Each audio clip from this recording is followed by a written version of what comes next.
I hope you just love our new bumper music as much as we do. You'll hear a commercial a little later in the show about the artist who performed that music. Her husband wrote the words and she sings it. Her name is Krista Branch, and I just kind of keep on singing her praises because the music on the show and the message of her singing just completely captures what this show is all about. This is Debbie Georgatos, and ladies, can we talk? Welcome to the next 2 hours of pro-loving America talk, and we're going to talk a lot about the campaign season and politics and what's happening in America today. We're going to start out with a little bit of talk about some race relation issues that were really, really important to understand. Really, things occurred that allow us all to have a better window on how left-wing thinking is concerning race. We're going to have as a guest in our second segment, Star Parker. Many of you know her name. She is the founder of CURE. She was in Dallas this last week. We held actually an event for her, and I had the opportunity to interview her. She's an amazing woman. I'll tell you more of her life story at the end of this segment. We're also going to talk about the budget deal in this first hour. And the budget deal that was passed in the dark of night, kind of like Obamacare. We're going to talk about what happened and why it causes such alarm among conservatives. We're going to hit some quick stories, my cruise through the news. And the second hour, our second hour roundtable, I have my leading lady buddies. I have Mari Sullivan and Chris Davis here tonight. And we're going to talk about a lot of different things. We also have a guest in the second hour who will be calling in named Reggie Littlejohn. And she actually founded an organization to fight forced abortion in China. And she has a campaign called Save a Girl. She's dynamic, fabulous. Can't wait to have her on. And this second hour in our roundtable, we're going to talk a lot about the GOP debate. And I think it's important to learn a lot of lessons from the debate. We'll tell you something's happening in Washington tonight related to that debate. We're going to talk about the VA scandal and Hillary saying that it's being overblown for political reasons, kind of share what's really happening in the VA and why it's so hard to correct the problems there. And then we're also, I hope, going to hit, we have a lot of topics we try to hit in these 2 hours.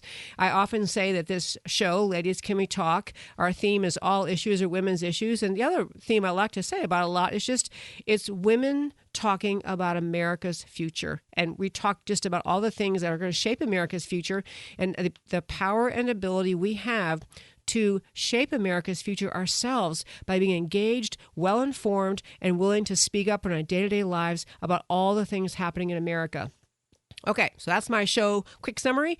But in this first segment, and I call it my Speak Up for America segment, I want to talk about race relations in America.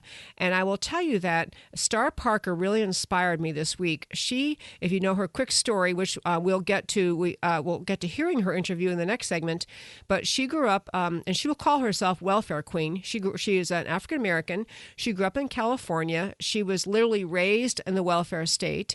She went through the things that are very common for long-term recipients in the government assistance programs. She had problem with drugs and alcohol, as she says, in and out of abortion clinics, has a record, has a conviction.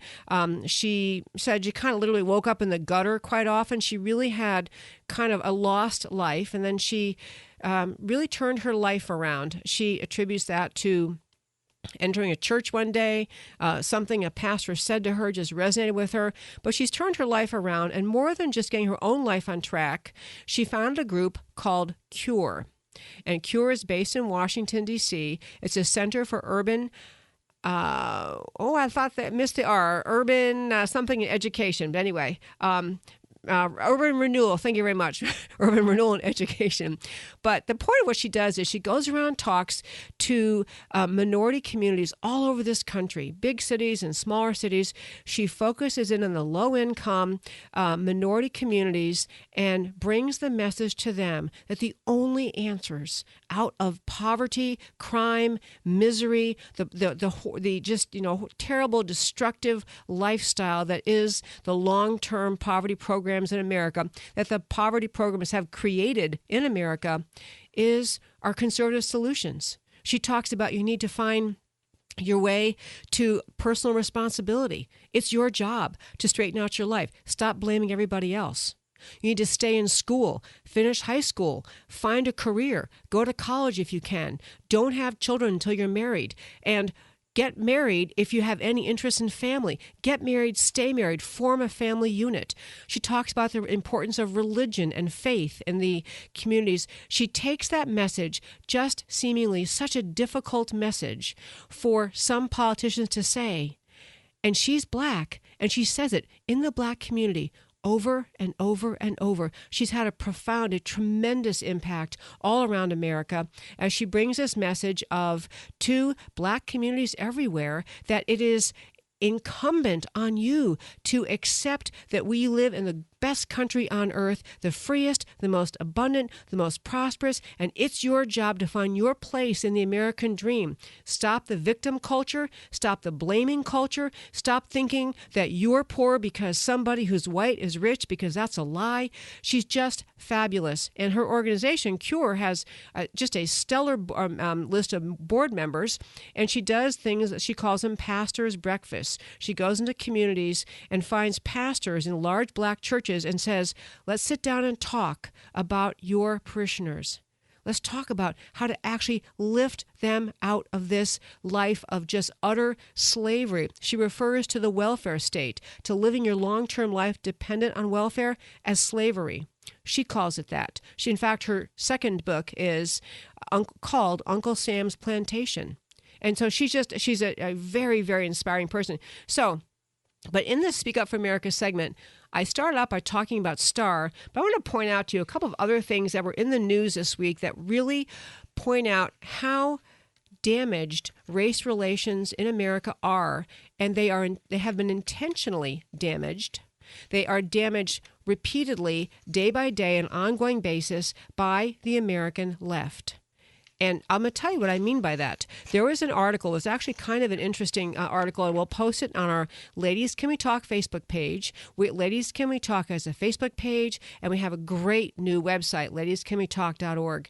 And in that, we will post links to things we talk about. Well, one is there was a really brilliant column written by a very, very popular columnist. A lot of conservatives read him, named Jonah Goldberg. And he was basically observing. He's funny. He writes in a funny way. He basically made the point, watch the television, the mainstream media, the alleged neutral journalists and mainstream media.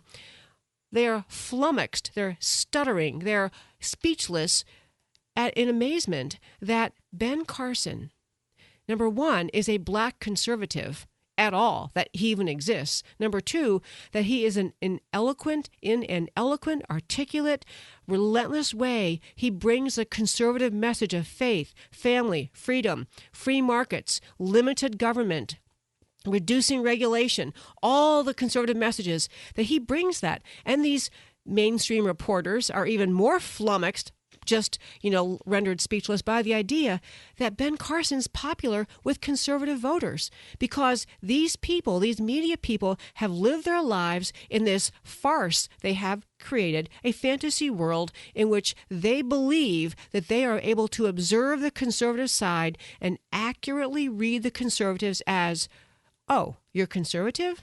You're a Republican? You must be a racist. You must be sexist. You must be homophobe. You must be some kind of an evil, divisive, hateful person. And the fact that Ben Carson is an upbeat, positive, role model guy, a Black conservative, and that he's leading in the polls, these people aren't just angry about it. They are angry, but they're also flummoxed because it destroys their worldview. It's more bizarre to them to see him popular than if they saw a Martian at McDonald's tomorrow morning. That, I'm telling you, these people are just so. And then I want to tell you two other things that kind of relate to where we are on race relations in America today. There has been a story about the burning of Black churches in St. Louis. And of course, anyone who would burn anything intentionally and be an arsonist, you have to be crazy, mentally ill. But there have been Black churches over the last 6 months, 6 Black churches burned in St. Louis. And so the Southern Poverty Law Center, a left-wing, obnoxious, far-left, socialist group that manages like so many things on the left, to come up with a nice, friendly, happy-sounding name. Southern Poverty Law Center sounds like nice people who care about poor people. It's not. It's radical leftists. And these people at Southern Poverty Law Center have been writing about how surely this burning of these 6 churches in St. Louis, these predominantly black churches, is being done by obviously a white supremacist. And not only do they assume it's a white perpetrator, but they have gone on about the vast, presence of white supremacy in America, and white supremacy is on the rise. It is a fear-mongering, fear-creating message sent to the poor in our country, sent to minorities in our country to say, you better look out because there are so many people out there against you. And look at this. Here's another example. Somebody's burning churches in St. Louis. However, instead of we were talking before the show, instead of Black Lives Matter, facts matter. As it turns out in St. Louis, the perpetrator has been arrested. Now, he hasn't been convicted. He's been arrested and accused, but he's black. Now, I want to tell you, I don't know if someone like George Soros is paying him. I don't know that, but I will say that I will be floored if the Southern Poverty Law Center has the integrity to say, hey, sorry about those false warnings. Sorry about getting you all stirred up. Sorry about actually putting out a false story and a false assumption. My guess is they won't, because just like every other leftist organization in this country, left-wing thought, Democrat Party thought, thrives on creating division.